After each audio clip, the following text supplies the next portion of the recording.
Vegeta, मुझे नहीं लगा था तुम इतनी जल्दी लौटोगे। चलो अच्छा हुआ जल्दी आ गए, लेकिन वार्निंग देते तो बेहतर होता। तुम बड़े ही गंदे लग रहे हो। हर बार जब अपनी ट्रेनिंग से वापस आते हो तो ये पूरी जगह गंदी हो जाती है।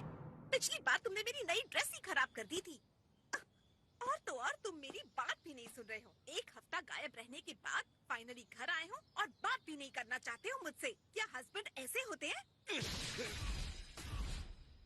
तुम यहाँ क्या कर रहे हो? तुम्हें देखकर कितना अच्छा वाला अच्छा लग रहा है वेजिटा। तुम यहाँ वापस क्यों आए हो? अरे ऐसा कुछ नहीं है। मैं तो बस तुम्हारी प्यारी सी वाइफ के साथ खाना खाने आया हूँ। मेरी वाइफ के साथ? मानो या ना मानो, लेकिन मैं और मेरी बर्थडे पार्टी वाले दिन से दोस्त बन गए थे, तो ये यहाँ कभी कभी लंच करने आ जाता है। तो ये अक्सर यहाँ आते जाते रहता है? मिस बुल्मा मुझे बहुत ही स्वादिष्ट चीजें खिला रही हैं जो मैंने कभी नहीं खाई थी। जहाँ तक खाने की बात आती है तो तुम्हारे घर की बराबरी कोई भी नहीं कर सकता। मैं यहाँ के अलग अलग पकवान खाकर कभी नहीं थकूंगा। ओह हाँ, जब तुम घर पर नहीं थे तो हमने खाने पीने के खूब मजे लिए। कितना सारा खाया। हाँ हाँ, बहुत बहुत ज्यादा मजे किए। अगर तुम यहाँ आने ही वाले थे तो पहले किसी को बताया क्यों नहीं? अरे तो क्या हो गया, नहीं बताया? अच्छा अब समझी, तुम्हें जलन हो रही है। तुम्हारी गलती नहीं है। इतनी चार्मिंग विज के साथ तुम्हारी खूबसूरत बीवी बैठ के खाना खाएगी तो चिंता तो होगी ना।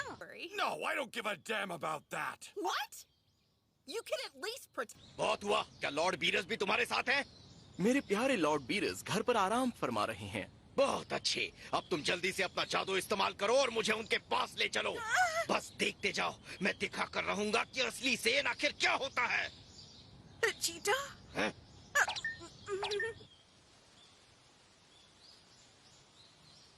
अब कुछ बोलोगी भी? तुम हमें मरवाना चाहते हो? अगर तुम इसी तरह उसे चैलेंज के लिए कहते रहे ना तो वो जरूर पूरी पृथ्वी को बर्बाद कर देगा। तो कर दे। प्रिंस सेन होने के नाते मुझे उसके खिलाफ खड़ा होना ही पड़ेगा। मुझे जानना होगा मैं इसके लायक हूँ भी या नहीं। मुझे भी ये बात पता है, तुम्हें भी, कि तुम उसके सामने नहीं टिक सकते। तुम भी उससे पूरी तरह हार चुके हो और गोकू भी। भूल गए वो सब।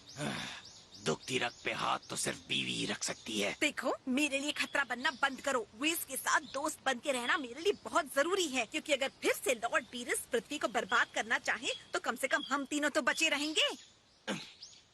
ओके, तो अब चले? बिल्कुल। मैं बस ये कहना चाहता हूँ कि तुमने जो हम दोनों के लिए एक्स्ट्रा खास डेजर्ट ऑर्डर किया है, मैं उसका इंतजार कर रहा हूँ। रुको, वापस आओ। मेरी बात अभी खत्म नहीं हुई है। अगर ये सीधी तरह मेरी बात नहीं सुनेगा तो मुझे जबरदस्ती सुनाना होगा। ये क्या है?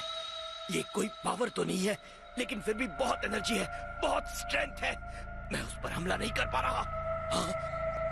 रुक जाओ, आखिर तुम हो कौन? बीरस के नौकर तो दिखते नहीं, बताओ कौन हो? So sorry, मैंने कभी बताया नहीं क्या? मैं दरअसल मास्टर हूँ लॉर्ड बीरस का। बीरस के मास्टर? उनके मास्टर? तुम उनके मास्टर कैसे हो सकते हो? आसानी से। तो तुम बीरस से ज्यादा ताकतवर हो? ओह, ये बात मैं नहीं कर सकता। तो इसी बात पर चलें? डेजर्ट पूरा दिन हमारा इंतजार नहीं करेंगी। हाँ बिल्कुल, अफवाहें सिर्फ 10 मिनट से इंतजार कर सकती हैं। नहीं 10 नहीं 5। मास्टर, क्या मैंने जो सुना वो सही सुना? ओह, एक आखिरी बात, तुम्हारे लिए एक छोटी सी सलाह। शायद ये तुम्हारी कठिन ट्रेनिंग की वजह से है, लेकिन तुमने काफी प्रोग्रेस किया है। इसका मतलब ये बिल्कुल नहीं है कि तुम कभी भी मेरे लॉर्ड बीरस को हरा सकते हो। तुम्हें अपनी ताकत का पता है, लेकिन अपनी एनर्जी पर काबू रखना सीखो। एक बार तुमने ये सीख लिया तो गोकू भी तुम्हारी इस बेजोड़ शक्ति के सामने खड़ा नहीं हो सकता। मैं और इतना शक्तिशाली?